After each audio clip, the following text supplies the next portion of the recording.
नमस्कार दोस्तों, welcome to my channel. मैं हूं चांद कुबा। दोस्तों आज हम बात करेंगे national institution for transforming India, जिसे आप नीति आयोग के नाम से भी जानते हैं। ये एक नॉन कॉन्स्टिट्यूशनल बॉडी है और गवर्नमेंट ऑफ इंडिया का प्रीमियर थिंक टैंक है। आखिर इसे क्यों बनाया गया, कब बनाया गया, किस ऑब्जेक्टिव के कारण इसे बनाया गया, इस आयोग के फंक्शंस क्या हैं, स्ट्रक्चर क्या है, ड्यूटीज क्या हैं एंड इससे जुड़ी हुई अटैच्ड बॉडीज कौन सी हैं, उनके फंक्शंस वगैरह क्या हैं, ये सारे मुद्दों पर आज हम बात करेंगे। मुझे उम्मीद है काफी कुछ नया आपको सीखने को मिलेगा। अगर नीति आयोग की लिटरेचर की यहाँ पे बात करें तो हमें उसमें देखने को मिलता है कि इसका एक बहुत ही रिकरिंग थीम है जिसे हम कोऑपरेटिव फेडरलिज्म के नाम से जानते हैं। अब कोऑपरेटिव फेडरलिज्म आज की इस वीडियो में भी आपको काफी बार देखने को मिलेगा। किस तरह से कोऑपरेटिव फेडरलिज्म को लाने की कोशिश की गई है नीति आयोग के द्वारा, वो भी आज हम समझेंगे। चलिए शुरुआत करते हैं आज के इस सेशन से। देखिए 2014 में एनडीए गवर्नमेंट आती है। एनडीए गवर्नमेंट ने आते ही एक बहुत ही पुराना इंस्टीट्यूशन जिसे हम प्लानिंग कमीशन के नाम से जानते हैं उसे स्क्रैप किया एंड 1 जनवरी 2015 के दिन नीति आयोग को लॉन्च किया गया। अब स्क्रैप किया जाता है 13 अगस्त 2014 के दिन प्लानिंग कमीशन को एंड 1 जनवरी 2015 के दिन नीति आयोग को लॉन्च किया गया। और ये जो नीति आयोग लॉन्च किया गया, जैसे मैंने आपको बताया, ये एक नॉन कॉन्स्टिट्यूशनल बॉडी है। नॉन कॉन्स्टिट्यूशनल बॉडी होने के साथ साथ एक नॉन स्टैट्यूटरी बॉडी भी है। इसे सिर्फ एक रेजोल्यूशन के द्वारा पास किया गया, resolution of the government of India के द्वारा इसे बनाया गया है। कहीं पे भी कोई कानून इससे जुड़ा नहीं है, ना ही कोई संविधान में इससे जुड़ा हो प्रावधान हमें देखने को मिलता है। बात करते हैं नीति आयोग के फंक्शन या ऑब्जेक्टिव्स की। देखिए जैसे मैंने आपको बताया कि नीति आयोग एक प्रीमियर पॉलिसी थिंक टैंक है सरकार का एंड ना केवल सरकार को ये एडवाइस देते हैं पॉलिसी मैटर्स पे, बल्कि सरकार को किस दिशा में देश को लेकर जाना है उस पे भी ये एडवाइस देते हैं। जो टेक्निकल इश्यूज आते हैं, खास करके इकोनॉमी से जुड़े हुए, सिक्योरिटी से जुड़े हुए जो टेक्निकल इश्यूज हैं, उसके ऊपर भी ये सरकार को अपनी एडवाइस प्रदान करते हैं। ना केवल सेंट्रल गवर्नमेंट को बल्कि स्टेट गवर्नमेंट्स को भी ये एडवाइस प्रोवाइड करते हैं। नाउ सेंटर स्टेट के जो रिलेशंस हैं, अब देखिए जब प्लानिंग कमीशन था, प्लानिंग कमीशन के ऊपर बार बार ये इल्जाम लगता था कि प्लानिंग कमीशन वन वे में काम करता है, that is from top to bottom. उनकी सिर्फ पॉलिसी मेजर्स क्या होने चाहिए, डायरेक्शंस जाती थी। लेकिन नीति आयोग में इसे अप्रोच को ही यहाँ पे ओवरटर्न करने की कोशिश की गई है, फ्रॉम बॉटम टू टॉप, यानी कि बॉटम्स अप अप्रोच की यहाँ पे लाने की कोशिश की गई है। बात करते हैं स्ट्रक्चर की। देखिए नीति आयोग में आपको बहुत सारी स्ट्रक्चर की एलिमेंट्स देखने को मिलती हैं। सबसे पहले यहाँ पर हमें फुल टाइम ऑर्गेनाइजेशन देखने को मिलती है। फुल टाइम ऑर्गेनाइजेशन में कुछ लोग हैं। उसके बाद हमें गवर्निंग काउंसिल देखने को मिलती है। तीसरे नंबर पे हमें रीजनल काउंसिल देखने को मिलती है एंड चौथे नंबर पे इसके स्ट्रक्चर में हमें स्पेशल इन्वाइटीज देखने को मिलते हैं। सबसे पहले फुल टाइम ऑर्गेनाइजेशन में कौन कौन आ जाता है। देखिए फुल टाइम ऑर्गेनाइजेशन में चेयरपर्सन, जो कि डी फैक्टो रूप से एक्स ऑफिशियो प्राइम मिनिस्टर होंगे, उसके चेयरपर्सन। उसके बाद हमें देखने को मिलता है कि वाइस चेयरपर्सन। वाइस चेयरपर्सन एक ऐसे व्यक्ति होते हैं जिन्हें नॉमिनेट करते हैं प्राइम मिनिस्टर ऑफ इंडिया। तीसरे नंबर पे CEO, that is nominated again by the prime minister of country. चौथे नंबर पे यहाँ पे हमें full time members, part time members and ex officio members देखने को मिलते हैं। इन सभी मेंबर्स की डिटेल्स अभी हम यहाँ पे डिस्कस कर लेते हैं। तो जैसे मैंने आपको कहा, फुल टाइम ऑर्गेनाइजेशन का काम क्या है। देखिए डेली जो एक्टिविटीज होती हैं, डे टू डे एक्टिविटीज, चाहे वो रिसर्च से जुड़ी हों या फिर मीटिंग से जुड़ी हुई हों, वो सारी एक्टिविटीज को रन करना वो फुल टाइम ऑर्गेनाइजेशन का काम आ जाता है ना। फुल टाइम में सबसे पहले जैसे मैंने आपको बताया कि प्राइम मिनिस्टर हैं, चेयरपर्सन है। उसके बाद वाइस चेयरपर्सन जो है again nominated by the prime minister of India. और अगर आज की बात करें, श्री सुमन बैरी जो है वो वाइस चेयरपर्सन है। इन्हें जो है वो कैबिनेट रैंक मिलता है, कैबिनेट मिनिस्टर का रैंक जो है वो इन्हें मिलता है। उसके बाद हम फुल टाइम मेंबर्स की बात करें, फुल टाइम मेंबर्स जो है यहाँ पर हमें मिनिस्टर ऑफ स्टेट के रैंक में देखने को मिलते हैं, यानी कि जो फुल टाइम मेंबर्स बनाए जाते हैं इस ऑर्गेनाइजेशनल स्ट्रक्चर के, उन्हें मिनिस्टर ऑफ स्टेट का रैंक यहाँ पर दिया जाता है। उसके बाद पार्ट टाइम मेंबर्स, मैक्सिमम 2, यानी कि लगभग 2 मेंबर्स जो है उन्हें पार्ट टाइम मेंबर के रूप में इस स्ट्रक्चर का पार्ट बनाया जा सकता है। ये जो पार्ट टाइम मेंबर्स हैं, अगेन नाम ही में लिखा हुआ है कि पार्ट टाइम है, सो दे कम ऑन रोटेशनल बेसिस। फिर उसके बाद हमें एक्स ऑफिशियो मेंबर्स भी देखने को मिलते हैं। नाउ एक्स ऑफिशियो मेंबर्स कौन होते हैं। देखिए जो यूनियन कैबिनेट है या जो काउंसिल ऑफ मिनिस्टर है, उस काउंसिल ऑफ मिनिस्टर्स में से 4 लोगों को एक्स ऑफिशियो मेंबर का दर्जा दिया जाता है, नॉमिनेट किया जाता है। नाउ इन्हें नॉमिनेट कौन करता है, प्राइम मिनिस्टर ऑफ इंडिया करते हैं। तो ये 4 हो सकते हैं। सो ये तो हो गया organization, full time organizational structure. अब बात करते हैं गवर्निंग काउंसिल की। देखिए गवर्निंग काउंसिल में हमें देखने को मिलता है कि जितने भी हमारी स्टेट्स के चीफ मिनिस्टर्स हैं वो सब आ जाते हैं। ऐसी सारी यूनियन टेरिटरीज जिसमें लेजिस्लेचर है, जैसे दिल्ली एंड पौंडीचेरी, वो सब आ जाते हैं, उनके चीफ मिनिस्टर आ जाते हैं। एंड जिन यूनियन टेरिटरीज में लेजिस्लेचर नहीं है उनके लेफ्टिनेंट गवर्नर जो हैं वो यहां पर इस टीम का हिस्सा बन जाते हैं, यानी कि इस गवर्निंग काउंसिल का हिस्सा बन जाते हैं। इसके बाद रीजनल काउंसिल्स। नाउ देखिए, ये जो रीजनल काउंसिल्स हैं जो यहाँ पे मैंने लिखा भी है, ये जो रीजनल काउंसिल्स हैं ये नीड बेसिस पे बनाई जाती हैं। एज द नेम सजेस्ट, जिस पर्टिकुलर रीजन में किसी पर्टिकुलर इशू के ऊपर डिस्कशन करके उसका हल निकालना है, उस इशू को रिजॉल्व करने के लिए रीजनल काउंसिल्स का गठन किया जाता है। तो यहां पे लिखा भी है, they are formed to address specific issues and contingencies impacting on more than one state और अ रीजन।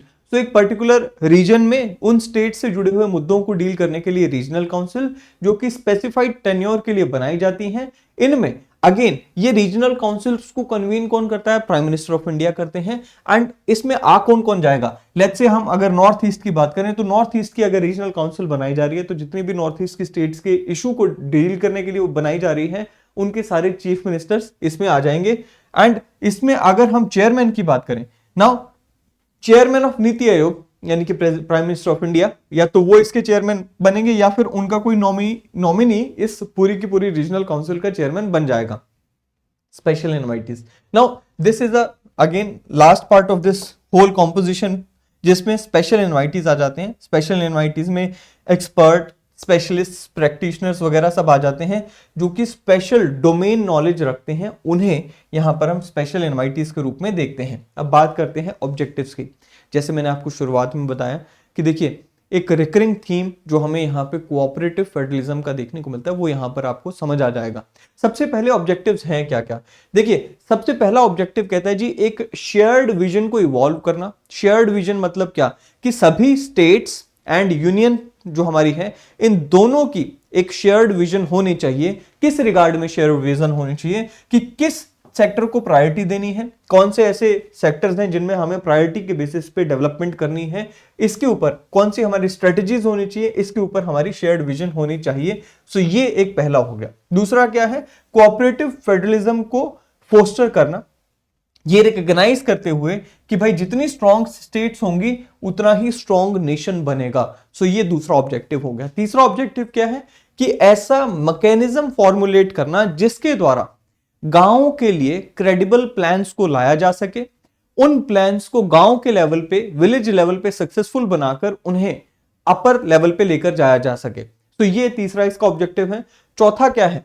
जो हमारे नेशनल सिक्योरिटी के मुद्दे हैं उन्हें हमारे इकोनॉमिक स्ट्रेटजी एंड पॉलिसी में इंटीग्रेट करना, इनकॉर्पोरेट करना, ये हमारा एक और ऑब्जेक्टिव यहां पे देखने को मिलता है। इसके अलावा कहता है जी pay special attention to sections of our society which are at risk of not benefiting from economic progress। so ऐसे sections of society जो इकोनॉमिक प्रोग्रेस तो हो रही है लेकिन उसका बेनिफिट पाने की हालत में नहीं है या रिस्क है कि उन्हें उसका बेनिफिट नहीं मिलेगा, उसको भी ध्यान दिया गया है।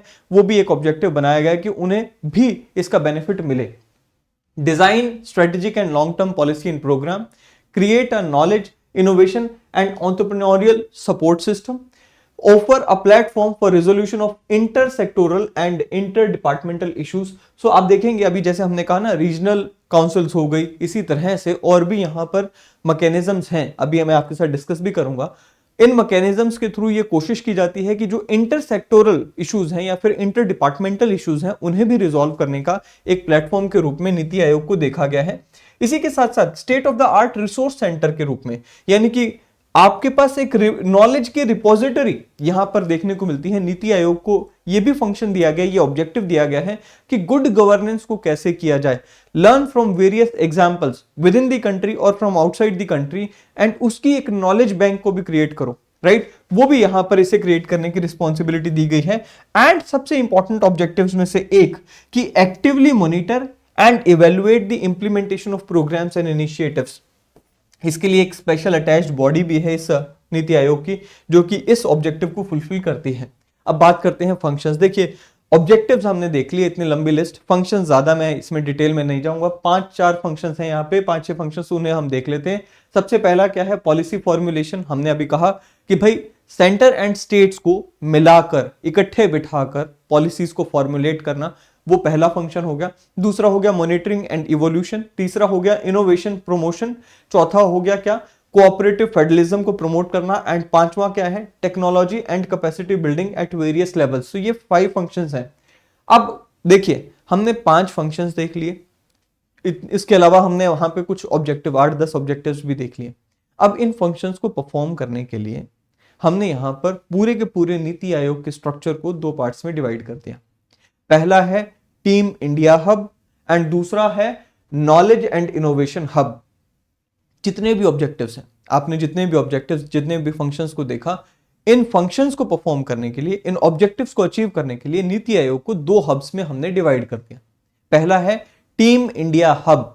Team India hub as the name suggest, इसमें कौन कौन आ गया, इस टीम इंडिया हब में जितने भी हमारे स्टेट्स के लेट्स से चीफ मिनिस्टर्स हैं, हमारे प्राइम मिनिस्टर हो गए, और जितने भी हमारे यहाँ पर आपने देखा ना रीजनल काउंसिल के मेंबर्स आ गए, सॉरी गवर्निंग काउंसिल के मेंबर आ गए, ये सारे के सारे जो हैं वो टीम इंडिया हब के मेंबर्स आ गए। नाउ ये जो टीम इंडिया हब है, इसका मेन क्या ऑब्जेक्टिव है, जो हमने यहाँ पे कोऑपरेटिव फेडरलिज्म को लाने की बात की, यहाँ पे हमने पॉलिसीज को फ्रेम करने की बात की, वो सारा जो फंक्शंस है वो टीम इंडिया हब के ही यहाँ पर फंक्शंस दिए गए हैं। अब बात करते हैं दूसरे हब के, that is knowledge and innovation hub.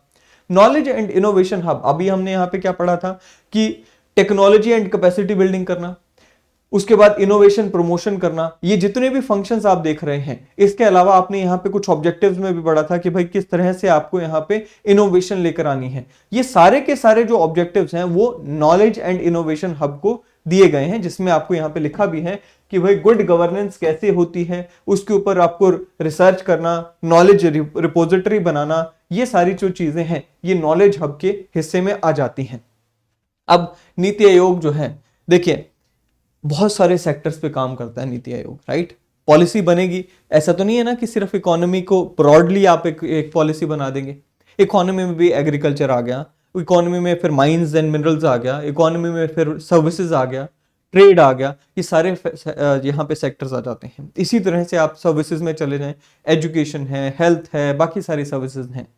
अब किस मुद्दे पे पॉलिसी बनेगी, कौन उसके ऊपर काम करेगा, नीति आयोग उसमें स्पेशलाइज्ड लोगों लेकर आएगा। अब उसके लिए, उस चीज को फैसिलिटेट करने के लिए नीति आयोग ने अपने कुछ सेल्स डिवाइड कर दिए, यानी कि वर्टिकल्स के बेसिस पे नीति आयोग काम कर रहा है। ये वर्टिकल्स जो हैं अलग अलग सेक्टर्स को डील करते हैं। इन सेक्टर्स में लेट्स से नीति आयोग की एक टीम है, वो पूरी की पूरी टीम हमने देखी, उस टीम में से कुछ परमानेंट मेंबर्स हैं। उन परमानेंट मेंबर्स को कहा गया कि भाई आप एग्रीकल्चर से जुड़ी हुई रिसर्च करो। किसी परमानेंट मेंबर को आप कह दिया जी आपने लेट्स से इकोनॉमी से जुड़े हुए मैटर्स को डील करना है, लेट्स से किसी एजुकेशन से डील करना है। नाउ इन पूरे के पूरे मैटर्स पे डील करने के लिए, इन पे पॉलिसी बनाने के लिए नीति आयोग ने फर्दर अपने आप को वर्टिकल्स में बांट रखा है, एंड उन वर्टिकल्स के बेसिस पे ही नीति आयोग काम करता है। सो ये है यहां पर वर्टिकल सिस्टम, जिसमें हमें अलग अलग वर्टिकल्स देखने को मिलते हैं। कुछ वर्टिकल्स की मैंने यहां पे लिस्ट बनाई हुई है, जिसमें agriculture, data management and analysis, energy, financial resources, governance and research, health etcetera आ जाते हैं। अब बात करते हैं गाइडिंग प्रिंसिपल्स की। देखिए ऑब्जेक्टिव्स हमने देखा, क्या है ऑब्जेक्टिव्स। गाइडिंग प्रिंसिपल्स और ऑब्जेक्टिव्स में थोड़ा सा यहां पर हमें डिफरेंस समझना होगा। ऑब्जेक्टिव्स वो हैं जो हम अचीव करना चाहते हैं, राइट। ऑब्जेक्टिव कोऑपरेटिव फेडरलिज्म को, रिसर्च एंड एनालिसिस की एक रिपोजिटरी बनाना, नॉलेज को इकट्ठा करना। At the same time there are some guiding principles जो कि हमें उन ऑब्जेक्टिव्स को अचीव करने में हेल्प करते हैं। गाइडिंग प्रिंसिपल्स जो हैं वो ब्रॉड प्रिंसिपल्स होते हैं, जो कि एक पर्टिकुलर ऑर्गेनाइजेशन के ऑब्जेक्टिव को अचीव करने में मदद करते हैं। फॉर एग्जाम्पल कोई ऑर्गेनाइजेशन है जो कि लेट्स से रिसर्च करना चाहती है, गाइडिंग प्रिंसिपल है कि रिसर्च करो, लेकिन इस चीज को ध्यान में रखते हुए कि इंक्लूसिव रिसर्च होनी चाहिए। रिसर्च करो इस चीज को ध्यान में रखते हुए कि सभी के फायदे के लिए रिसर्च होनी चाहिए। Now these are guiding principles. वही गाइडिंग प्रिंसिपल्स हमें यहाँ पे देखने को मिलते हैं कि भाई नीति आयोग अपने फंक्शंस करेगा, नीति आयोग अपने ऑब्जेक्टिव्स को फुलफिल करने की कोशिश करेगा, लेकिन then there are some broad guiding principles, जिसमें सबसे पहले क्या है, अंत्योदय। क्या है, prioritize service and uplift the poor. Antyodaya का जो कंसेप्ट है हमें ऑलरेडी पता है उसके बारे में, पंडित दीनदयाल उपाध्याय ने इसके ऊपर काफी ज्यादा बातचीत की है कि जो लास्ट है उनको सबसे पहले लेकर आना, यानी कि जो सबसे लास्ट में है, सीढ़ी के सबसे आखिरी तल पर है, उनकी डेवलपमेंट की बात करना, तो जो सबसे गरीब हैं उनकी डेवलपमेंट की बात करना अंत्योदय होगा। इंक्लूजन क्या है? देखिए various vulnerable sections are there, जिसमें हमें जेंडर के बेसिस पे, इकोनॉमी के बेसिस पे, रीजनल क्लास, कास्ट के बेसिस पे देखने को मिलते हैं। उन सबको इंक्लूड करके अपने ऑब्जेक्टिव्स को फुलफिल करना, विलेज को इंटीग्रेट करना into the main stream. Now village के ऊपर तो काफी ज्यादा फोकस हमें देखने को मिला, जहां पे हमने कहा जी विलेज जो है वो वहां पे प्लान्स को बनाया जाएगा, विलेज लेवल पे प्लान्स को लागू किया जाएगा, एंड वहां सक्सीड करने के बाद फिर आगे आगे बढ़ते जाएंगे। फिर उसके बाद क्या है, डेमोग्राफिक डिविडेंड को कैसे हार्नेस किया जाए, उस तरीके से आपकी पॉलिसीज होनी चाहिए, उस तरीके से आपको देश को आगे लेकर जाना है। पीपल्स पार्टिसिपेशन को बढ़ावा देते हुए आपको डेवलपमेंट लेकर आना है। लेबर इंटेंसिव हमने देखा ना कि लेबर इंटेंसिव या फिर कैपिटल इंटेंसिव इंडस्ट्रीज, तो इन्होंने कहा जी पीपल इंटेंसिव इंडस्ट्रीज को लेकर आओ, उस तरीके से डेवलपमेंट करो। गवर्नेंस, अब गवर्नेंस के ऊपर आपको कैसे काम करना है, यानी कि गवर्नेंस कैसी होनी चाहिए, nurture a open, transparent, accountable and proactive and purposeful style of governance. फिर कहते हैं जी सस्टेनेबल डेवलपमेंट की आपको बात करनी है। So these are the guiding principles. अब अटैच्ड ऑफिसेस की हम यहाँ पे बात कर लेते हैं। 2 अटैच्ड ऑफिसेस हैं नीति आयोग के अंडर जो काम करते हैं, और नीति आयोग के साथ एक मिशन भी जुड़ा हुआ है। अब अटैच्ड ऑफिसेस एंड मिशंस में क्या क्या आ जाते हैं, देखिए अटैच ऑफिस हम अभी देखेंगे, उससे पहले मिशन देख लेते हैं। अटल इनोवेशन मिशन। नाउ अटल इनोवेशन मिशन जो है एक ऐसा मिशन है जो इनोवेशन को प्रमोट करने के लिए हर तरीके से काम करता है, मिशन मोड में इसको चलाया जा रहा है। सो एक तो ये हो गया। 2 अटैच्ड इंस्टीट्यूशंस या फिर इनिशिएटिव्स कौन से हैं, ऑफिसेस कौन से हैं, उसमें सबसे पहला है national institute of labour economic research and development, so NILERD। ये जो NILERD इंस्टीट्यूशन है, बेसिकली इसे पहले जाना जाता था IAMR, यानी कि institute of applied manpower research. And इसका अगर प्राइमरी ऑब्जेक्टिव हम देखें तो इसका प्राइमरी ऑब्जेक्टिव है research, data collection, education and training in all aspect of human capacity building etcetera. So ये रिसर्च वगैरह का काम इनका ऑब्जेक्टिव है। और अगर हम यहाँ पे दूसरे ऑफिस की बात करें, that is DMEO, that is development monitoring and evolution office. अब देखिए इसका जो काम है वो हमने अभी यहाँ पर ऑब्जेक्टिव जो देखा था कि भाई मॉनिटर करना कि काम किस लेवल पे हो रहा है, एक्टिव मॉनिटरिंग एंड इवोल्यूशन को, इस ऑब्जेक्टिव को फुलफिल करने के लिए DMEO के नाम से ये जो ऑफिस है इसे यहाँ पर इसे अटैच किया गया है। सो ये ऑब्जेक्टिव यहाँ पर इस ऑफिस को दिया गया है, आप इसे पढ़ सकते हैं, राइट। सो ये था हमारा आज का नीति आयोग का पूरा वीडियो, जिसमें हमने बहुत ही अच्छे तरीके से लेकिन एट द सेम टाइम बहुत ज्यादा इन डेप्थ जाए बिना नीति आयोग को कवर करने की कोशिश की है।